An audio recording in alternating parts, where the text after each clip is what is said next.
Hello students, आज हम लोग पढ़ेंगे क्लास 12 के चैप्टर 7 अल्टरनेटिंग करंट के topic AC voltage applied to inductor को। तो देखिए, इस पे हम लोग अभी तक जो पढ़ चुके हैं वो ये है कि जैसे हमें पता है कि जब भी हम लोग एसी वोल्टेज अप्लाई करेंगे किसी कंपोनेंट में तो फाइंड करेंगे कुछ चीजों को, जैसे कि वोल्टेज, करंट, रेजिस्टेंस या फिर कहीं पर इसी चीज को बोलते हैं रिएक्टेंस। ठीक है, क्या बोलते हैं? रिएक्टेंस भी बोलते हैं रेजिस्टेंस के साथ साथ। फिर आता है हमारे पास फेजर डायग्राम, जो कि वोल्टेज और करंट के बीच में कितना फेज डिफरेंस है इस चीज को बताता है। और फिर निकालते हैं हम लोग पावर। क्लियर? तो देखिए, वोल्टेज, करंट और रिएक्टेंस, इन चीजों को हम लोग ने फाइंड कर लिया था। तो ये जो यहाँ पर ईएमएफ लगा हुआ है, इस पे जो वैल्यू है इसकी वो है V is equal to V M sine omega T. ठीक है, और जब हम लोग ने पूरा डेरिवेशन करके देखा तो ये निकल कर आई बात कि जो आई है वो निकल कर आ गया था I is equal to I M sine omega T minus pi by two. ठीक है, ये चीज निकल कर आ गई थी। और ये जो आई एम है यहां पर, इस आई एम की वैल्यू कितनी है? V M by XL. और ये जो एक्सएल है इसी को हम लोग कहते हैं रिएक्टेंस। और क्योंकि ये इंडक्टर पर है तो इसको बोला जाता है इंडक्टिव रिएक्टेंस। क्या कहते हैं? Inductive reactance. तो इंडक्टिव रिएक्टेंस जो होता है हमारा वो होता है ओमेगा एल के बराबर। किसके बराबर? Omega L. देखिए, एक्सएल रिप्रेजेंटेशन के लिए है एक्सएल। ठीक है, यहां पर एल मल्टीप्लाई में नहीं, सबस्क्रिप्ट है, ये ध्यान दीजिएगा। तो एक्सएल ये हो गया, XL equal to omega L. यानी कि देखिए, रेजिस्टेंस और रिएक्टेंस में अंतर सिर्फ इतना होता है। रेजिस्टेंस, पहली बात तो रेजिस्टेंस जो होता है हमारा, सिमिलरिटीज की अगर बात करें तो जो रेजिस्टेंस होता है और रिएक्टेंस दोनों की दोनों करंट को लिमिट करते हैं सर्किट में। रेजिस्टेंस जो होता है वो जैसे रजिस्टर है वो प्रोवाइड करता है, जो हमारा रिएक्टेंस है वो इंडक्टर या फिर कैपेसिटर ये प्रोवाइड करते हैं। ठीक है, जो रेजिस्टेंस होता है उसकी वैल्यू फिक्स्ड रहती है, वो वोल्टेज किस फ्रीक्वेंसी का आ रहा है इस बात पे डिपेंड नहीं करता। यानी कि रेजिस्टेंस के केस में अगर हम बात करें तो ये फ्रीक्वेंसी पर डिपेंड नहीं करता। ठीक है, तो ये does not depend on frequency होता है। ठीक है, ये does not depend on frequency. Clear? जबकि जो रिएक्टेंस होता है वो फ्रीक्वेंसी पे डिपेंड करता है। जैसे कि इंडक्टिव रिएक्टेंस की बात करी जाए तो ये इंडक्टिव रिएक्टेंस जो हमारा निकल कर आया एक्सएल, वो किसके बराबर है? Omega L. यानी कि जो एक्सएल है इंडक्टिव रिएक्टेंस वो डायरेक्टली प्रोपोर्शनल है ओमेगा के। और इसी को अगर मैं एक्सप्रेशन को और आगे बढ़ाकर लिखूं तो इसको लिखा जा सकता है इस तरीके से कि directly proportional to 2 pi F. और ये क्योंकि 2 पाई कांस्टेंट है तो ये भी हट जाएगा और डायरेक्ट हमारा ये लिखा जा सकता है एफ। ठीक है, एफ यानी कि फ्रीक्वेंसी। इसी को लिखना चाहे तो X L proportional to nu लिख सकते हैं। न्यू एक रिप्रेजेंटेशन है फ्रीक्वेंसी के लिए और ये भी फ्रीक्वेंसी, यानी कि ये चीज और ये चीज सेम है, ये वाली चीज और ये वाली चीज सेम है। ठीक है, जबकि ये ओमेगा जो होता है हमारा वो होता है 2 पाई एफ या फिर कह लीजिए कि 2 पाई न्यू। ठीक है, बात क्लियर? न्यू और एफ एक ही चीज है, फ्रीक्वेंसी को ही रिप्रेजेंट करते हैं। और जो ओमेगा होती है वो होती है एंगुलर फ्रीक्वेंसी। तो जो हमारा इंडक्टिव रिएक्टेंस होता है वो डायरेक्टली प्रोपोर्शनल टू होता है फ्रीक्वेंसी। यानी कि यहां पर जो हमारा अल्टरनेटिंग करंट लगा है उसकी फ्रीक्वेंसी जैसे जैसे बढ़ती जाएगी वैसे वैसे यहां पर ये जो इंडक्टर है वो ज्यादा रिएक्टेंस प्रोवाइड करेगा। क्लियर? तो ये चीज निकल कर आ गई। ये आपको इन चीजों को मिस नहीं करना है। ठीक है, तो ये सारी चीजें जितने भी पॉइंट्स थे ये सब इस रिएक्टेंस के अंदर आ गए। क्लियर? तो अगर हम यहां पर बात करें कि जब ये हमारा जैसे ओमेगा एल लिखा हुआ है, XL is equal to omega L लिखा हुआ है। ठीक है, अब मान लीजिए कि हमने एक एसी वोल्टेज लगाया और उसकी फ्रीक्वेंसी बहुत ज्यादा है। यानी कि फ्रीक्वेंसी अगर हमारी बहुत ज्यादा है तो जो एक्सएल होगा वो भी बहुत ज्यादा होगा। क्लियर? और जिसकी वजह से जो करंट डेवलप होगा, मैक्सिमम करंट की जो वैल्यू निकल कर आएगी वो भी हमारी कैसी होगी? लिमिटेड होगी। ठीक है, क्योंकि ये जो एक्सएल है उस करंट को लिमिट कर रहा है। क्योंकि यहां पर जैसे फ्रीक्वेंसी बढ़ी, फ्रीक्वेंसी की बढ़ने की वजह से जो एक्सएल है वो बढ़ा। बट यहां पर जब एक्सएल बढ़ा, जब यहां इस इक्वेशन में एक्सएल बढ़ा तो जो आई एम है वो रिड्यूस हो गया। ठीक है, आई एम क्या हो गया? रिड्यूस हो गया। क्लियर? बट अगर मैं यहां पर अल्टरनेटिंग वोल्टेज की जगह पर लगाते एक डायरेक्ट करंट लगाते, क्या लगाते? Direct current. तो डायरेक्ट करंट में फ्रीक्वेंसी होती है 0। मतलब मान लीजिए कि इस जगह पर इसको हटाकर एक बैटरी लगा देते अगर, तो क्योंकि उस बैटरी में जो हमारी फ्रीक्वेंसी होती है वो जीरो होती है क्योंकि डायरेक्ट करंट है। तो in DC W equal to zero, तो डीसी करंट में जो W होता है वो होता है हमारा जीरो। यानी कि जब हम एक डीसी वोल्टेज अप्लाई करते हैं, जब हम एक डीसी वोल्टेज अप्लाई करते हैं इंडक्टर में, उस केस में उसका जो रिएक्टेंस निकल कर आता है वो निकल कर आता है जीरो, क्योंकि ओमेगा एल है, ओमेगा की वैल्यू जीरो, तो जीरो। तो डीसी जब अप्लाई होता है तो ये यहां पर ऐसा बिहेव करता है जैसे कि कुछ लगा ही नहीं है। ये किसी भी तरीके से करंट को लिमिट नहीं करता, एक सिंपल वायर ऐसी समझ पे आती है। और जो भी करंट यहां पर लिमिट होता है, इसके अंदर जो रेजिस्टेंस मौजूद है, जिसको कि हमने अभी फिलहाल डिस्कशन में नेग्लिजिबल मान रखा है, बट एक्चुअल लाइफ में जब इसको देखते हैं तो इसके अंदर रेजिस्टेंस मौजूद होता है। तो सिर्फ रेजिस्टेंस ही यहां पर डेवलप्ड करंट की वैल्यू को लिमिट करता है। एक्सेल किसी भी तरीके से पार्ट नहीं लेता जब यहां पर एक एसी सोर्स की जगह पर डीसी सोर्स लगा होता है।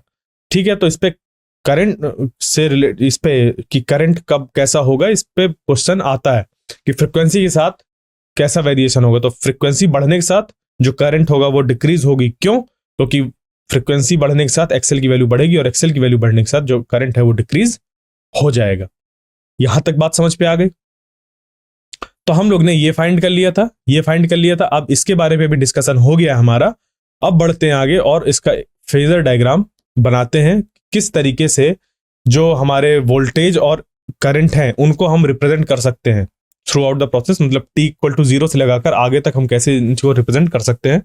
तो इसके लिए इस्तेमाल होता है हमारा फेजर डायग्राम, और वो कुछ होता है ऐसा। देखिए यहां पर अगर आप इक्वेशंस को गौर से देखें तो ये लिखी हुई है जैसे v is equal to Vm sine omega T, और जो I निकल कर आया है वो निकल कर आया Im sine omega T minus pi by two, ये चीज निकल कर आई है। ठीक है, अब यहां पर जो ये करंट और वोल्टेज के बीच के फेज डिफरेंस है, देखिए जब जब V का फेज हमारा ओमेगा टी है तो I का फेज कितना है? Omega T minus pi by to, omega T minus pi by to है इनका फेज। बात समझ पे आई? यानी कि जब हमारा वोल्टेज, देखिए यहां से इसका जो ग्राफ बनता है, इस फेजर डायग्राम को अगर अभी हटा दें, इस फेजर डायग्राम को अगर हम हटा दें, जहां पर की फेजर्स बने हुए हैं उनको हटा दें, बाकी सिर्फ अभी ग्राफ को अगर देखें तो इसका अगर हम लोग t equal to zero put करें, फिर t equal to t1 put करें कुछ वैल्यू, फिर t2, फिर t3, t4 ऐसे करते करते वैल्यू अगर हम लोग इस पे पुट करते रहें, बढ़ाते रहें, तो होगा क्या कि जब हम लोग देखेंगे कि t इक्वल टू हमने मान लीजिए जीरो पुट किया, सबसे पहले यही देख लेते हैं। तो जब आपने t equal to zero put किया तो साइन जीरो की वैल्यू हो जाएगी जीरो, तो v भी निकल कर आ जाएगा जीरो। तो ये यहां पर v वैल्यू बनी हुई है। और इसी टाइम पर देखिए करंट की वैल्यू क्या होगी। जब यहां पर आप जीरो पुट करेंगे तो ये बन जाएगा Im और sine minus pi by two, ये बन जाएगा।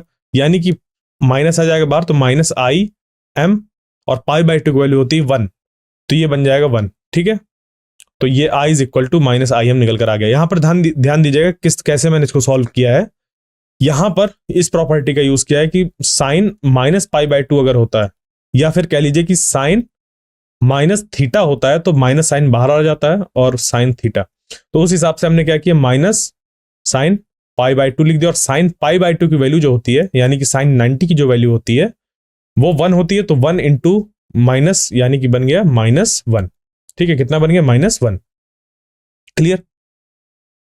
ठीक है, तो ये अब हुआ, ये चीज हुई। अब आगे चलते हैं हम लोग इस पे कि I is equal to minus Im निकल कर आया। तो जब I is equal to minus Im निकल कर आया, यानी कि ये निगेटिव पर मैक्सिमम हुआ। तो जब t इक्वल टू जीरो पर हम वोल्टेज को देख रहे हैं तो वो उसकी वैल्यू है जीरो, बट उसी समय पर t इक्वल टू जीरो पर जो करंट है, करंट क्या शो कर रहा है? अपना एक मैक्सिमम वैल्यू को शो कर रहा है उस टाइम पर, और कैसा है? निगेटिव डायरेक्शन पे। ठीक है, तो ये यहां पर हमने रिप्रेजेंट कर दिया दोनों चीजों को। इसी तरीके से जब हम लोग आगे बढ़ेंगे और t पाई बाई 4 पे पहुंचेंगे तो ये जो है वोल्टेज वो मैक्सिमम होगा और ये जीरो हो जाएगा। ठीक है, यहां पर फिर जब हम लोग t बाई 2 पर पहुंचेंगे तो t बाई 2 पर जो वोल्टेज है वो जीरो हो रहा है, जबकि जो करंट है वो मैक्सिमम हो रहा है। फिर जब हम लोग 3t/4 पे पहुंचेंगे इस जगह पर, तो यहां पर देख रहे हैं कि जो वोल्टेज है वो अपोजिट डायरेक्शन में मैक्सिमम हो रहा है, जबकि ये जो करंट है वो 0 हो रहा है। यानी कि इनके बीच में हमेशा जो फेज का डिफरेंस आ रहा है वो कितना आ रहा है, π/2 आ रहा है। तो इसी चीज को हम लोग क्या करेंगे, यहां पर रिप्रेजेंट करेंगे फेजर्स का यूज करके। इस सारी इंफॉर्मेशन कि t=0 से लगाकर किसी भी समय पर आप फाइंड करें तो इनकी वैल्यू ऐसे रिप्रेजेंट होगी। देखिए, याद करिए मैंने कौन से 3 पॉइंट्स बताए थे जिसको कि हमें ध्यान रखना होता है फेजर डायग्राम बनाने के लिए। तो सबसे पहला है कि जो फेजर डायग्राम बनते हैं, ठीक है, जैसे आपको ये पूरा बनेगा, ठीक है, तो ये कैसे बनेगा, यहां पर आप सिंपली क्या करेंगे, जैसे एक ग्राफ बनाया, या फिर इसको नहीं बनाना तो इसको पहले बना लीजिए। तो इसको मान लीजिए ये XY एक्सिस आपने ऐसे बनाई, उसके बाद फिर बना दिया वोल्टेज कि T1 टाइम पर जो वोल्टेज है वो ऐसा है। तो इसके करस्पॉन्डिंग जो इसकी वर्टिकल हाइट होगी, यानी कि इसका जो वर्टिकल कंपोनेंट होगा वो रिप्रेजेंट कर रहा होगा Vm sin ओमेगा T1 को, ठीक है। और जो इसकी लेंथ होगी या मैग्नीट्यूड होगा इस V का, वो रिप्रेजेंट करता है Vm को। क्या रिप्रेजेंट करता है, Vm को रिप्रेजेंट करता है। इसी तरीके से जो करंट है, करंट अब क्या होगा देखो, -π/2 है, यानी कि ओमेगा T -π/2, यानी कि ये वोल्टेज से पीछे चल रहा है।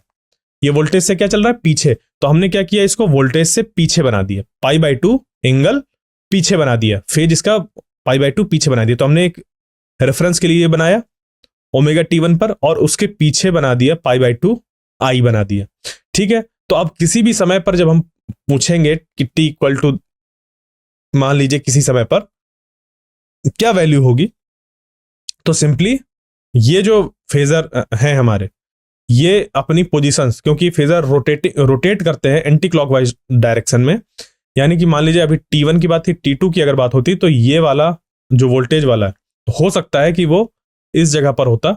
अब इसके रिस्पेक्ट में जो ये वाला फेजर होगा I वाला, वो इसके π/2 पीछे होगा, जो कि यहां पर हो सकता है कुछ ऐसा इस जगह पर, इस जगह पर मान लीजिए इस जगह पर कुछ ऐसा π/2 पीछे हो सकता है, ठीक है।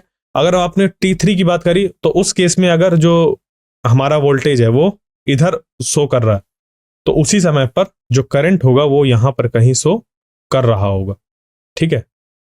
इनके बीच का एंगल 90 डिग्रीज, ठीक है। तो इस तरीके से जो फेजर डायग्राम होता है वो सारी information through out the process क्या क्या वेरिएशन हो रहा है उस सबको बताने की क्षमता रखता है। तो ये फेजर डायग्राम बन गया किसका, ये देखो यहां पर बता रहा है कि जो करंट है वो -π/2 पीछे चल रहा है, या फिर कह लीजिए कि -π/2 फेज डिफरेंस है, या फिर ये कहेंगे कि π/2 फेज पीछे चल रहा है। तो दो करंट फेजर जो होता है वो π/2 बिहाइंड होता है वोल्टेज फेजर के, ये याद रखिएगा इंडक्टर के केस में, ठीक है। तो फेजर डायग्राम वाला हमारा चीज जो है वो यहीं पर फिनिश हुआ कि जो करंट होता है वो वोल्टेज से π/2 पीछे चलता है। इसका मीनिंग क्या है, इसका मीनिंग हम बताएंगे आगे चलकर इसी चैप्टर पे जब सही समय आएगा। अभी सही समय नहीं है इसका एक मतलब एक प्रॉपर मीनिंग बताने के लिए, क्योंकि अभी आपको कुछ और चीजों को भी जानना जरूरी है, ठीक है। बट अभी के लिए आप इतना समझिए कि फेजर से हम लोग क्या कर रहे हैं, यहां पर इंडक्टर में वोल्टेज कैसे चेंज हो रहा है, अप्लाइड वोल्टेज कैसे चेंज हो रहा है, उसकी वजह से करंट कैसा चेंज हो रहा है, वोल्टेज और करंट के बीच में फेज डिफरेंस कितना है, इस चीज को यहां पर पता चल रहा है, ठीक है। तो यहां पर आप समझ गए ये कैसे हुआ, क्या हुआ, क्लियर। अब बढ़ते हैं आगे, हम लोग निकालेंगे पावर। क्या निकालेंगे, पावर, ठीक है। अब वही क्वेश्चन है कि जैसे हमने कहा कि जो करंट होता है वो लिमिटेड होता है, तो क्या यहां पर पावर कंज्यूम होती है, तो बस उसी को हम लोग यहां पर अब फाइंड करेंगे कैसे। देखिए, सबसे पहले निकालेंगे इंस्टेंटेनियस पावर। तो इंस्टेंटेनियस पावर निकालने के लिए हम लोग ने लिख दिया ऐसे P स्मॉल p बनाकर PL is equal to IV, यहां पर पुट कर दिया। जो I की वैल्यू है वो कितनी है, ये यहां पर ऐसा होगा π/2। तो I की वैल्यू है IM sine omega T -π/2 into VM sine omega T, ये चीज हो गया। यहां पर ये और ये मल्टीप्लाई हो जाएंगे, और ये जो साइन है यहां पर देखिए जैसे मैंने बताया था, साइन ओमेगा T -π/2 को भी लिखा जा सकता है कैसे, इसको लिखा जा सकता है माइनस कॉस ओमेगा टी। ठीक है, ये हमारी एक आइडेंटिटी होती है, तो इसको आप याद रख लिए, या इसको मैं लिख देता हूं। ये चीज है sine theta minus pi by to जब होता है तो ये होता है माइनस कॉस थीटा। ठीक है, इस चीज का हम लोग ने इस्तेमाल किया है, तो ये बन गया हमारा ये। क्लियर?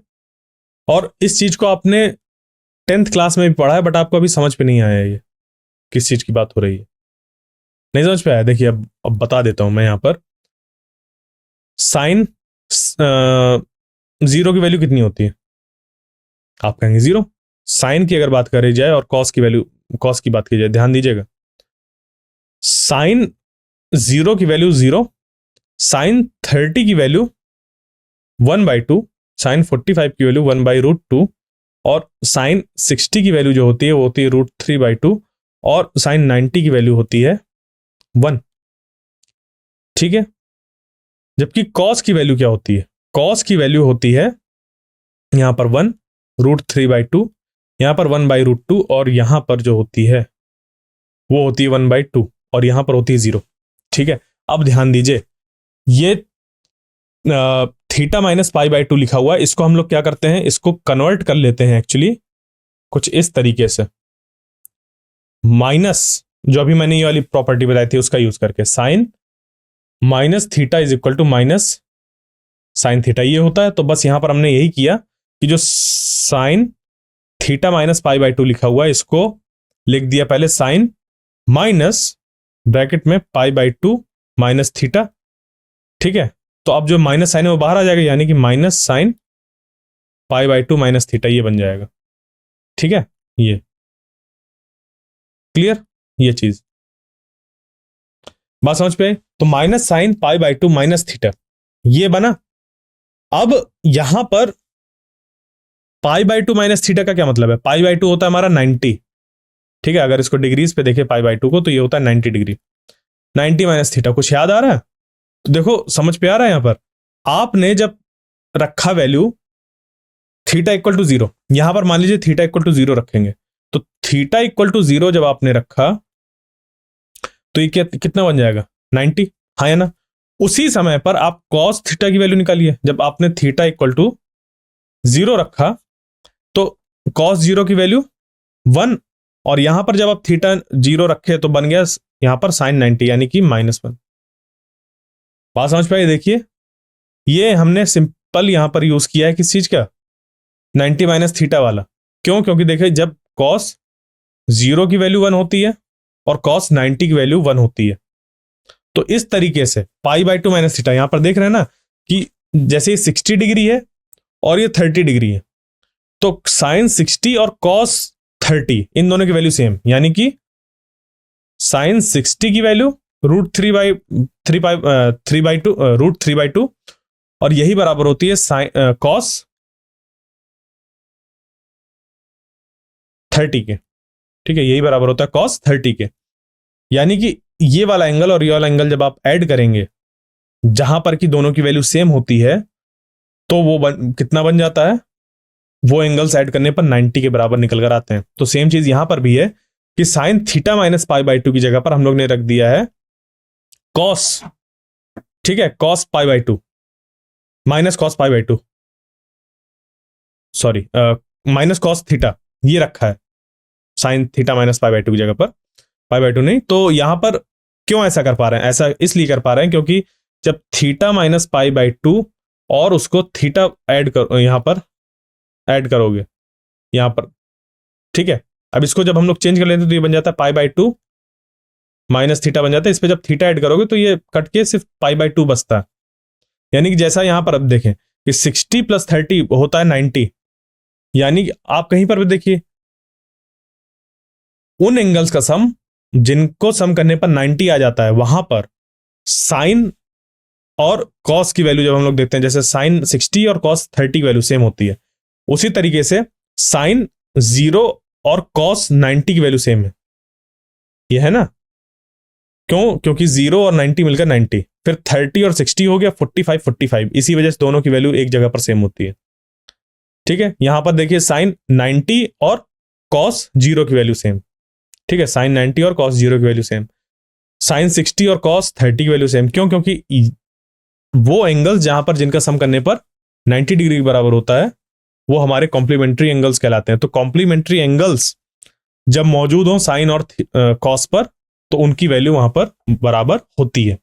इसी प्रॉपर्टी का यूज किया गया। तो अगर आपका बैकग्राउंड मैथ्स नहीं है, मैथ्स वालों के लिए तो रिवीजन हो गया, और अगर आपका बैकग्राउंड मैथ्स नहीं है तो आप क्या करेंगे, सिंपली इस आइडेंटिटी को याद कर लेंगे कि ऐसा होता है कि जब sine theta minus pi by 2 होता है तो हम लोग उसको लिखते हैं माइनस कॉस थीटा, और जब इसी पे हम लोग रख देंगे थीटा की जगह पर ओमेगा टी, तो ये बन जाएगा sine omega T minus pi by 2 is equal to minus cos omega T. Clear?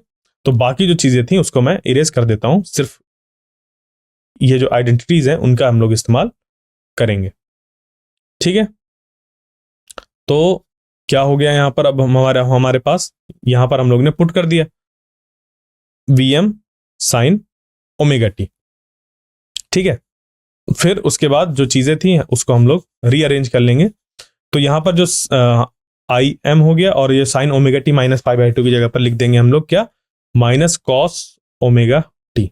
ठीक है, ये माइनस कॉस ओमेगा टी आ जाएगा, और यहां पर V M sine omega T हो गया, तो minus into I M into V M, ये बन गया minus I M V M, और cos omega T sine omega T, ये बन गई हमारी इंस्टेंटेनियस पावर का एक्सप्रेशन। ठीक है, ये बन गया हमारा इंस्टेंटेनियस पावर का एक्सप्रेशन। यानी कि किसी समय टी पर अगर हमें पावर बताना हो कि कितना सप्लाई हो रहा है उस सर्किट में, तो कैसे निकालेंगे, इस फॉर्मूले का यूज करके निकालेंगे, जो कि है P L is equal to minus I M V M cos omega T sine omega T. Clear? यहां तक बात समझ पे आ गई? ये चीज हो गया। अब उसके बाद जब हम लोग इस पे एवरेज पावर निकालते हैं, क्या निकालते हैं, एवरेज पावर। देखो वो जो लिखा हुआ था हमारा P L is equal to minus I M V M cos omega T और साइन ओमेगा टी, इसको हम लोग इस तरीके से कन्वर्ट कर सकते हैं, क्योंकि यहां पर फिर एक ट्रिग्नोमेट्रिक आइडेंटिटी लग रही है। देखिए, अगर आप बायो से परेशान होने की जरूरत नहीं है, कुछ आइडेंटिटीज को आपको याद रखना है और सारी चीजें का काम हो जाएगा। तो यहां पर cos omega T sine omega T ये है, तो 2 कॉस थीटा साइन थीटा ये बराबर होता है साइन 2 थीटा के। इसी चीज का यहां पर इस्तेमाल किया गया है। तो देखो यहां पर देखो कहीं पर 2 तो मौजूद है नहीं, तो क्या करते हैं हम लोग 2 का ऊपर नीचे मल्टीप्लाई करा देते हैं, क्योंकि ऐसा करने से इस पूरी एक्सप्रेशन में किसी तरीके का फर्क नहीं पड़ेगा। तो ऊपर 2 का मल्टीप्लाई किया, नीचे 2 का मल्टीप्लाई किया, और ऊपर बन गया 2 कॉस ओमेगा टी और साइन ओमेगा टी। तो इस चीज को, इस आइडेंटिटी के हेल्प से हम लोग लिख सकते हैं P L is equal to minus I M V M by 2, और ये बन जाएगा साइन 2 ओमेगा टी। उसके बाद अब I M into V M by 2, इसको हम लोग लिख सकते हैं कैसा, minus I M by root 2 और V M by root 2 sine 2 omega T. ठीक है, उसके बाद यहां पर इसको लिखा जा सकता है I R M S V R M S sine 2 omega T. ये आ गई हमारी इंस्टेंटेनियस पावर निकलकर। क्या निकलकर आ गई? इंस्टेंटेनियस पावर, या फिर सिंपली ये इंस्टेंटेनियस पावर का एक्सप्रेशन निकलकर आ गया। इससे अगर हम लोग चाहें तो आगे एवरेज पावर निकाल सकते हैं ओवर 1 कंप्लीट साइकिल, तो उसके लिए एवरेज लेना होगा। तो जो एवरेज पावर होता है उसके लिए हम इंस्टेंटेनियस पावर का ही एवरेज ले लेते हैं, और वो बराबर होता है पीएल के। किसके बराबर होता है? कैपिटल पी एल के। ठीक है, तो ये बन जाएगा क्या हमारा, minus I M V M by 2 sine 2 omega T, ये चीज बन जाएगी। ठीक है, तो I M V M by 2 और माइनस ये तो कांस्टेंट है, ये बाहर आ जाएंगे, ये क्या हो जाएंगे, ये बाहर निकल कर आ जाएंगे। तो I M V M by 2 और average power of sine 2 omega T. अब ये 2 ओमेगा टी भी हम एक तरीके से एंगल की तरह इसको देख सकते हैं, और हम लोग ने पढ़ा था अपने पिछले लेक्चर्स में कि साइन थीटा की जो एवरेज वैल्यू होती है वो होती 0। इसको मैंने बताया भी था कि बायो वाले इसको याद कर लें और जो मैथ्स वाले हैं इसको डिराइव कर लें। इसकी average value over the complete cycle कैसे निकल कर आती है, सिंपली हम लोग यहां पर sign omega T 0 to t करते हैं, और नीचे जो होता है वो डी टी 0 to t, ऐसे करके हम लोग इसको फाइंड कर लेते हैं एवरेज वैल्यू। ठीक है, average value of sine omega T over the complete cycle. इस तरीके से इसको इंटीग्रेट करने से हमारा काम बन जाता है। ठीक है, तो जब इसको आप निकालेंगे तो समझ पे आ जाएगा कि वैल्यू इसकी 0 निकल कर आती है। तो ओमेगा टी लिखो चाहे 2 ओमेगा टी लिखो, बात बराबर है, क्योंकि वो एक एंगल है। तो साइन का कोई भी एंगल हो यहाँ पर, जो उसकी एवरेज वैल्यू होती है ओवर द कंप्लीट साइकिल, वो होती है 0, क्योंकि सिमेट्रिकल है। तो इस वजह से ये बन गया हमारा minus I M V M by 2 इंटू 0, यानी कि जो एवरेज पावर होती है ओवर द कंप्लीट साइकिल वो बन जाती है 0 के बराबर। वो कितनी हो जाती है? 0 के बराबर हो जाती है।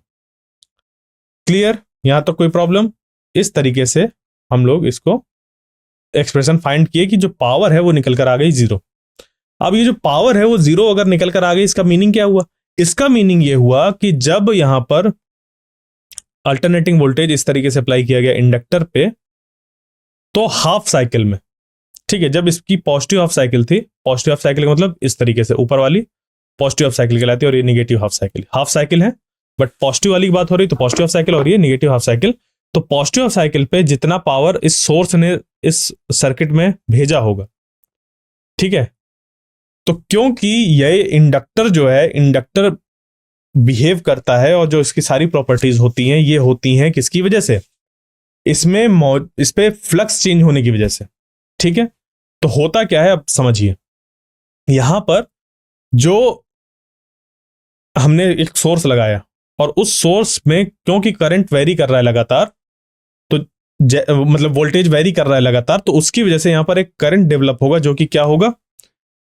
एक वेरिंग करंट होगा। और उस वेरिंग करंट की वजह से जो डेवलप होने की कोशिश कर रहा है, उस वेरिंग करंट की वजह से यहां पर चेंज होगी क्या? मैग्नेटिक फील्ड, क्योंकि एक सोलिनॉइड है, और उस सोलिनॉइड की मैग्नेटिक फील्ड चेंज होने की वजह से इस सोलिनॉइड से जो पास होने वाला फ्लक्स है वो भी चेंज होगा। अब क्योंकि वहां पर मैग्नेटिक फ्लक्स चेंज होगा तो अपोजिट डायरेक्शन में, ड्यू टू लेंज लॉ हम जानते हैं कि अपोजिट डायरेक्शन में प्रोड्यूस हो जाएगी क्या हमारी, मतलब एक ऐसा करंट इंड्यूस हो जाएगा। तो यहां पर एक करंट इंड्यूस हो जाता है इस सर्किट में अपोजिट डायरेक्शन में। ठीक है, बात समझ पे आई? तो जितनी पावर हमने दी पॉजिटिव हाफ साइकिल में, निगेटिव हाफ साइकिल में उतनी पावर जो ये होता है ये वापस कर देता है, जिसकी वजह से ओवर द कंप्लीट साइकिल जो यहां पर पावर होती है, पावर कंजम्पशन, वो 0 होती है। यानी कि एक आइडियल कंडक्टर लें, अगर आइडियल कंडक्टर यानी कि उसमें सिर्फ कंडक्टर नहीं, अगर हम लोग एक आइडियल इंडक्टर लें तो उसमें ये प्रॉपर्टी होती है, अगर उस पे आइडियल है, आइडियल यानी कि सिर्फ इंडक्टेंस मौजूद है, उस पे किसी भी तरीके का रेजिस्टेंस या कोई दूसरा कैपेसिटेंस या कोई और चीज मौजूद नहीं है, सिर्फ और सिर्फ इंडक्टेंस अगर मौजूद है, आइडियल इंडक्टर का मतलब। तो उस इंडक्टर में जैसे ही हम लोग एसी वोल्टेज अप्लाई करेंगे तो जितना पावर उस एक हाफ साइकिल में गया होगा सर्किट में, उतना ही नेगेटिव हाफ साइकिल में वो वापस आ जाता है। यानी कि ओवर द कंप्लीट साइकिल जो पावर होती है उस सर्किट में वो होती है 0। ठीक है, तो इस तरीके के केस में हम ये देखते हैं कि किसी भी तरीके का एवरेज पावर कंजम्पशन नहीं होता। तो जो इंडक्टर होते हैं वो किसी भी तरीके के एवरेज पावर को कंज्यूम नहीं करते हैं। एवरेज मतलब कि अगर हम ओवर द कंप्लीट साइकिल देखें तो वो किसी भी तरीके के पावर को कंज्यूम नहीं करते हैं। वो जितना पावर लेते हैं हाफ साइकिल में उतना पावर वापस कर देते हैं। वो क्यों हो रहा है? क्योंकि यहां पर इलेक्ट्रोमैग्नेटिक इंडक्शन हो रहा होता है। क्लियर? यहां पर बात समझ पे आ गई? तो इस तरीके से हम लोग ने देखा कि जो एवरेज पावर होती है इंडक्टर के केस में वो होती है हमारी 0, क्योंकि इसकी वैल्यू एवरेज जो होती है वो 0 होती है, इस वजह से ऐसा होता है।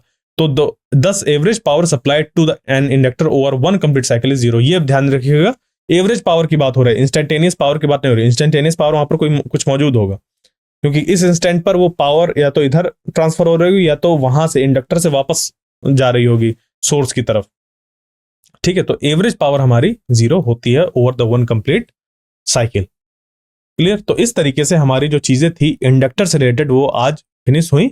अब इसके नेक्स्ट लेक्चर पे हम लोग क्या करेंगे, एसी वोल्टेज को अप्लाई करेंगे कैपेसिटर में और फिर देखेंगे कि उसका बिहेवियर कैसा होता है। ठीक है, तो देखिए इस पूरे चैप्टर को आप कंपैरिजन करते हुए पढ़िए, बहुत आसान होगा। इन 5 चीजों को ही हमेशा फाइंड करना है और इसी को जब ध्यान में रखते हुए आप सॉल्व करेंगे तो सारी चीजें याद हो जाएंगी। इससे मैंने बढ़ाकर कुछ नहीं बताया, जो बताया है इसी पे ही बताया है। अब इसी में ही पॉइंट बन गया इंडक्टिव रिएक्टेंस का, उसी में जितनी भी चीजें थी वो इधर हो गई, फेजर पे जो चीजें हो गई वो इधर हो गई, और पावर से रिलेटेड जो चीज हो गई जैसे कि एवरेज पावर इन इंडक्टर वो होती है 0, और इंस्टेंटेनियस पावर का फॉर्मूला वो सब पावर में बताए, करंट से रिलेटेड सारा इस पे बताया और वोल्टेज इस पे बताया। तो इन्हीं 5 चीजों के बारे में सब में पढ़ना है। क्लियर? तो चैप्टर बड़ा बहुत लगता है बट बहुत आसान है, बहुत आसान। इस चैप्टर के आखिरी में मैं एक टेबल बनाऊंगा और उससे पूरा का पूरा जो चैप्टर है वो रिवाइज हो जाएगा। क्लियर? तो आज की क्लास को यहीं पर फिनिश करते हैं। नेक्स्ट लेक्चर तक के लिए थैंक यू।